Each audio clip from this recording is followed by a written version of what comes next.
Kamu hanya membawa pacar kecil berusia 5 tahunmu ke konser seorang diva terkenal. Namun, secara tak terduga, kamu menjadi penonton yang beruntung. Kamu diundang naik ke panggung untuk bernyanyi bersama, tetapi kamu langsung menolaknya tanpa berpikir. Alasannya karena kamu adalah seorang pelintas waktu. Kamu tahu bahwa dunia ini memiliki hiburan yang sangat terbelakang. Sebagai seorang raja hiburan di kehidupan sebelumnya, kamu tidak ingin menghancurkan reputasi diva ini. Yang lebih penting, kamu sudah terbiasa dengan kehidupan yang tenang saat ini. Namun, tepuk tangan Ryu sudah terdengar di seluruh tempat.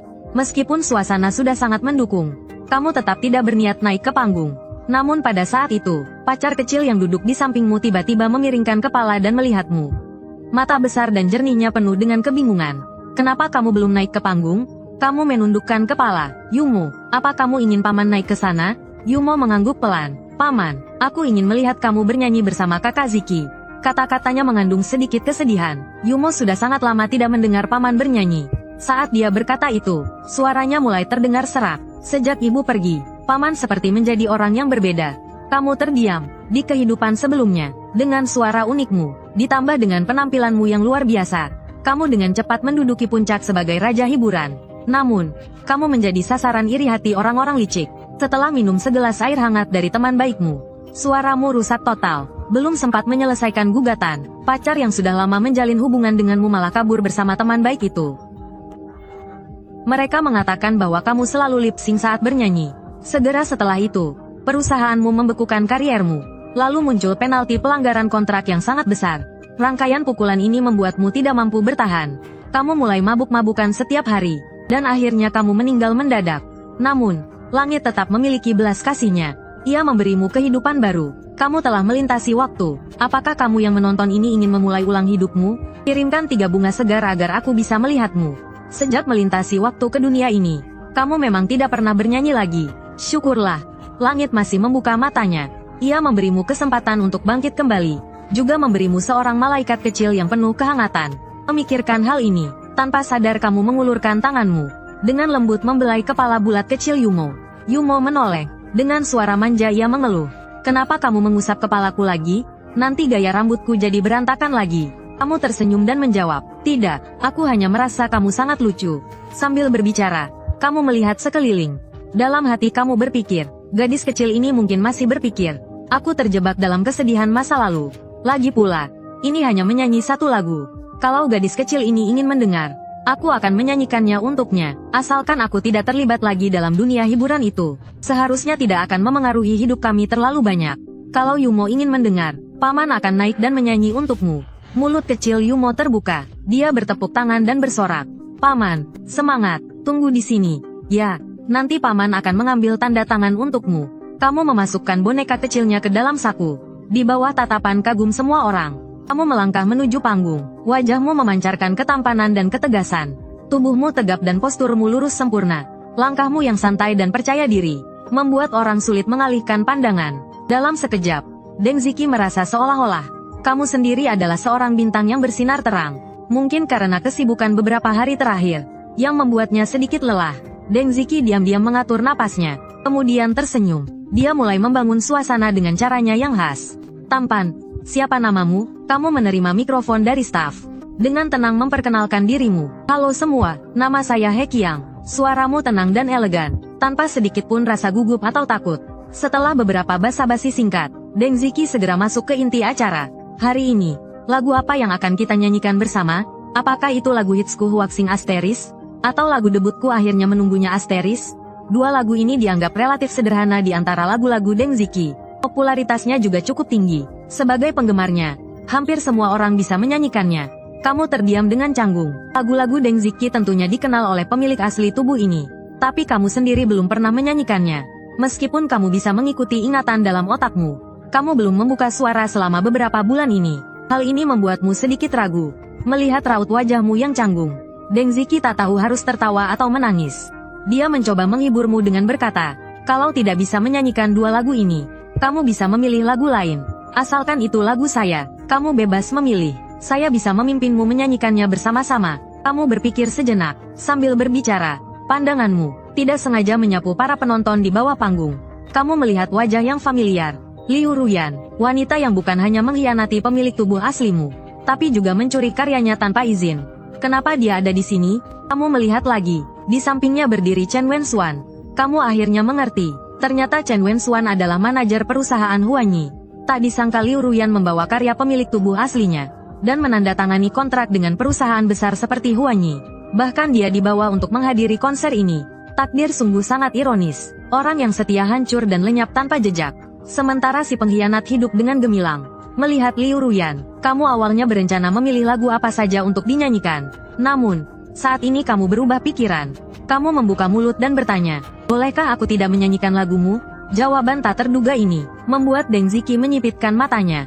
Dia merasa sedikit tidak senang. Apakah orang ini datang untuk merusak acara? Dia memandangmu dari atas ke bawah. Sambil bercanda setengah serius berkata, tampan, ini konserku. Loh, tanpa izin hak cipta, kamu tidak boleh sembarangan mengganti konten lagu. Menyanyikan lebih dari 3 bait itu pelanggaran hak cipta. Aku tidak ingin menyanyikan lagu orang lain. Aku ingin menyanyikan lagu ciptaan sendiri. Sudut bibir Deng Ziki terangkat. Dia merasa kamu adalah pria yang menarik. Berani-beraninya datang ke konsernya untuk menyanyikan lagu ciptaan sendiri. Dengan penasaran, dia bertanya, lagu ciptaanmu sendiri? Kamu mengangguk. Pandanganmu menyapu ke arah penonton. Kamu melihat Liu Ruyan sedang memandangmu. Mata indahnya penuh dengan ketakutan. Kamu tertawa dingin dalam hati. Saat dia mencuri dulu, dia mungkin tak pernah membayangkan hari ini akan tiba. Keduanya adalah mahasiswa Akademi Seni Jiangcheng. Mereka bersama selama 5 tahun. Saat berkarya, pemilik tubuh asli tak pernah menyembunyikan apapun darinya. Namun, Liu Ruyan tidak mengetahuinya. Lagu itu sebenarnya dibuat khusus untuknya. Awalnya direncanakan untuk diberikan padanya saat kelulusan.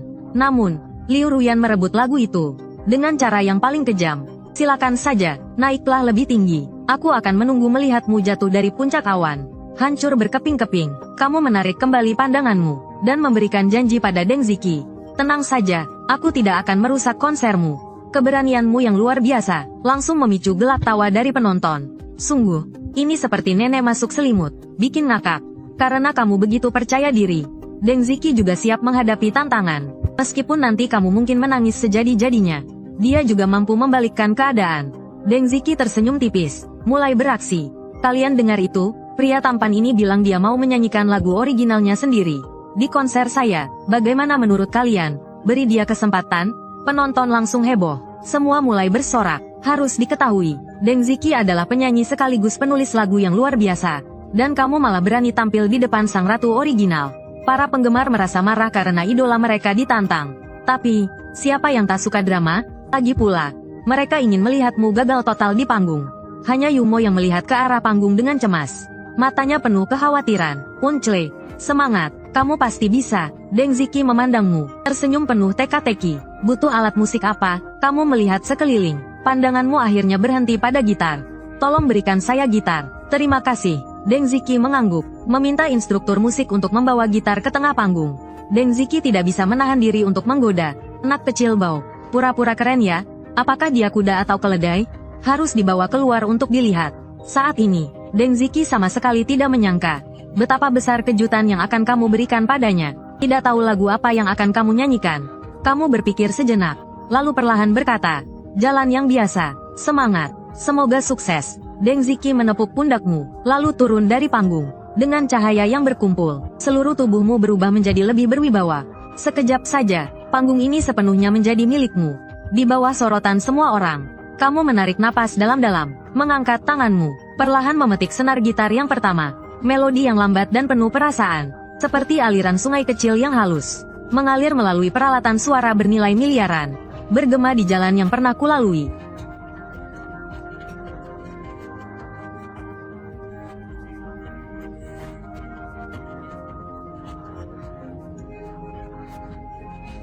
Itu juga adalah diriku yang dulu.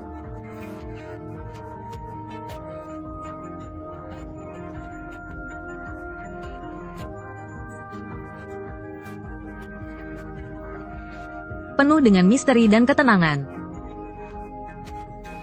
Apakah kamu benar-benar mendengarkan cerita ini? Dulu aku pernah melewati gunung dan laut. Aku pernah memiliki semuanya, namun semuanya cepat menghilang seperti asap. Dengan arah yang jelas, dengan jawaban.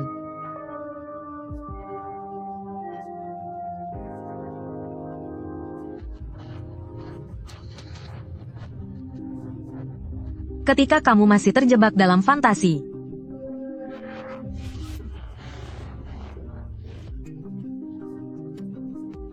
Apakah dia akan baik-baik saja atau semakin buruk? Bagi aku, itu adalah hari yang berbeda. Aku pernah menghancurkan segala-galanya, hanya ingin pergi selamanya. Aku pernah jatuh ke dalam kegelapan yang tak terbatas. Bunga liar di padang rumput, tertawa dengan kesederhanaan.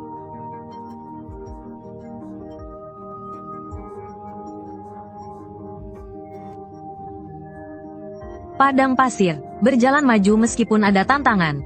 Aku pernah melewati gunung dan laut. Aku pernah memiliki segalanya, namun semuanya lenyap seperti asap.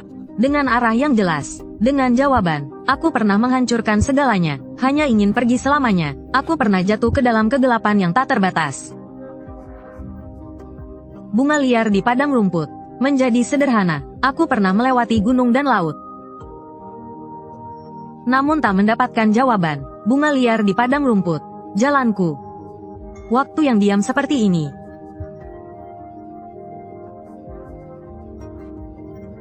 Besok. Angin yang berhembus telah jauh. Di mana cerita kamu sekarang? Setelah lagu selesai, penonton masih tenggelam dalam gema lagu. Di wajah setiap orang, semua meninggalkan jejak air mata yang jatuh. Hingga tepuk tangan pertama terdengar. Seperti memicu reaksi berantai, tepuk tangan datang deras seperti ombak. Tak berhenti. Saat itu, kamu seolah menjadi pusat perhatian seluruh ruangan. Kamu menarik napas dalam-dalam, berusaha untuk keluar dari suasana lagu. Menyerahkan gitar kepada pengiring. Kemudian kamu berbalik dan membungkuk dalam-dalam ke arah penonton. Saat itu, Deng Ziqi baru tersadar. Dia merasakan, lagu ini akan memimpin era baru. Menjadi lagu legendaris yang akan dinyanyikan sepanjang masa. Kemudian, Deng Ziqi berjalan mendekat ke arahmu. Sambil berjalan dia terkagum-kagum. Wah, wah, wah. 3 kali berturut-turut terkagum-kagum. Menunjukkan betapa puasnya Deng Ziqi dengan penampilanmu. Semua bilang, bagaimana menurut kalian tentang nyanyian Heki yang barusan? Bagus. Membuat saya terharu dan merinding. Nyanyikan lagi. Penonton memberikan sambutan hangat. Para penggemar jelas masih ingin lebih. Deng Ziqi menatapmu dengan tajam. Memberikan pujian tanpa segan. Jika harus mendeskripsikan penampilanmu malam ini dengan satu kalimat, itu sempurna, tanpa cacat, terlalu memuji. Saya juga harus berterima kasih karena diberi kesempatan untuk tampil. Deng Ziqi memandangmu yang rendah hati. Hatinya dipenuhi rasa penasaran. Melihatnya, sepertinya umurnya juga tidak terlalu tua. Tidak tahu pengalaman seperti apa, yang membuatmu dapat menciptakan lagu yang hangat namun penuh kesedihan seperti ini. Dia jarang sekali memberikan undangan lagi. Mengungkapkan bahwa ini adalah pertama kalinya. Dia mengundang penggemar untuk bernyanyi bersama di konsernya. Diteriaki oleh penonton yang gila-gilaan. Penggemar begitu bersemangat. Apakah kamu ingin menyanyikan satu lagu lagi? Kamu tersenyum tipis dan menggelengkan kepala. Tidak, terima kasih atas dukungannya. Sebagai manusia, kita harus tahu tata krama. Ini bukan konser saya. Jika saya bernyanyi terlalu banyak lagu asli di konser orang lain, itu akan terasa seperti mengambil alih. Dan itu tidak sopan. Deng Ziqi mendengar itu dan merasa sayang. Sungguh sayang sekali. Terima kasih telah membawa kejutan besar di konser saya. Apakah ada permintaan lain? Kamu mengeluarkan mainan berwajah senyum dari saku. Keponakan saya adalah penggemar Anda. Ini adalah boneka kesukaannya. Bisakah Anda menandatangani di gaunnya? Tentu saja bisa. Deng Ziqi dengan dermawan mengambil boneka itu. Menandatangani di belakang kelinci. Tanda tangan dan foto selesai. Kamu turun dari panggung dengan tenang. Orang-orang di kursi penonton memberi dukungan. Melihatmu turun menuju cahaya, Yumo senang dan hampir terbang dari tempatnya. Lihat, ini adalah Paman Yumo. Gadis kecil itu dengan bijak memberi air mineral. Melihatmu dengan penuh kekaguman. Paman, kamu baru saja menyanyi sangat indah. Banyak orang yang terharu sampai menangis. Kamu mengambil air dari tangannya. Sekalian memberi bunga dan mainan wajah senyum padanya. Jika kamu suka, nanti Paman akan menyanyikan lagi untukmu. Paman janji. Bohong itu kecil. Yumo memeluk bunga dengan penuh. Cepat mengangguk. Matanya bersinar seperti bintang. Yang mereka tidak tahu adalah, konser Deng Ziqi ini disiarkan langsung di seluruh internet. Adegan yang baru saja kamu mainkan dengan gitar sudah direkam dan diedit oleh para penggemar. Diterbitkan di berbagai platform besar. Menyebar dengan cepat di dunia maya. Tak lama kemudian, konser berakhir. Akhirnya kembali ke ruang istirahat. Deng Ziqi langsung terjatuh di sofa. Asisten Li Hong masuk melalui pintu. Deng Ziqi melompat berdiri, melihat ke belakang Li Hong. Kenapa cuma kamu? He Qiang mana? Li Hong mengangkat tangan dengan putus asa. Tidak ada, dia tidak datang. Deng Ziqi mengerutkan kening. Kamu tidak memberitahunya. Kalau aku yang mencarinya, aku sudah bilang. Tapi dia bilang terlalu larut. Tidak aman untuk pulang. Tapi dia meninggalkan kartu nama untukmu. Deng Ziqi mengambil kartu nama. Belum sempat melihat dengan seksama. Manajer Liu Hongguang mendekat dan merebut kartu nama itu. He Qiang, 22 tahun, jurusan musik, Akademi Seni Jiangcheng. Deng Ziqi mengangkat alisnya dengan lembut. 22 tahun, umur yang cocok dengan saya. Liu Hongguang meliriknya dengan sinis. Apakah kamu jatuh cinta, anakku? Apa kamu tidak takut kehilangan penggemar? Saya ini seorang profesional, bukan penyanyi idola. Deng Ziqi memainkan kartu nama milikmu, membolak-baliknya. Lagi pula, saya sudah 25 tahun lajang. Tidak ada salahnya jika saya pacaran, kan? Iya. Kamu adalah putri kecil Mandarin. Ingin pacaran, siapa yang bisa menghalangi? Dengan status Deng Ziqi, dia memiliki lebih banyak kebebasan dibandingkan artis lain. Perusahaan saat ini tidak melarangnya pacaran, selama dia bisa menyeimbangkan musik dan pekerjaan. Pao Liu, sungguh, apa pendapatmu tentang dia? Deng Ziqi bertanya dengan serius. Liu Hongguang berpikir sejenak. Muda, tetapi berbakat. Raja baru akan muncul. Mendengar itu, Deng Ziqi tertawa. Setelah konser, kamu dan Yumo pulang ke rumah hampir saat fajar. Kamu mendapat tanda tangan itu. Yumo sangat senang. Dia tidak berhenti berbicara tentang betapa cantiknya Deng Ziqi. Kemudian dia menyebutkan betapa baiknya kamu menyanyi. Mulut kecilnya terus berbicara tanpa henti sepanjang jalan. Akhirnya, sudah sangat larut. Baru setelah kamu mendesaknya, dia pergi untuk mencuci muka. Setelah memberinya cerita sebelum tidur untuk menenangkannya, kamu keluar dengan hati-hati setelah dia tertidur. Kamu mengambil sebotol bir dingin dari lemari es.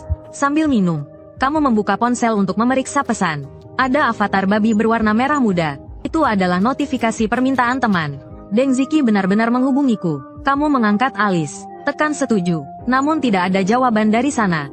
Mungkin sedang sibuk. Tiba-tiba, terdengar suara ketukan pintu. Kamu merasa sedikit bingung. Sudah larut malam. Siapa ya? Setelah ragu, akhirnya kamu membuka pintu. Ternyata itu adalah Liu Ruyan. Rambut panjang hitam, gaun putih, makeup yang cantik dan manis. Namun kamu tahu betul, di balik penampilan polos ini, tersimpan hati yang gemar mencari pujian. Dia rela melangkah, menggunakan orang lain untuk mendapatkan keuntungan. Dan hari ini, dia sengaja berdandan sesuai dengan selera aslinya. Jelas ada sesuatu yang dia rencanakan. Mengingat hal itu, wajahmu langsung menjadi serius. Dengan dingin bertanya, apa yang kamu lakukan di sini? Liu Ruyan tampaknya tidak peduli dengan sikapmu yang dingin. Dia tersenyum manis. Dengan akrab berkata, He Qiang, sudah larut malam. Apa kamu tidak mau mengundangku masuk? Ada sedikit nada manjanya, seolah-olah retakan di antara kalian tidak pernah ada. Apa yang ingin kamu katakan? Katakan saja di sini.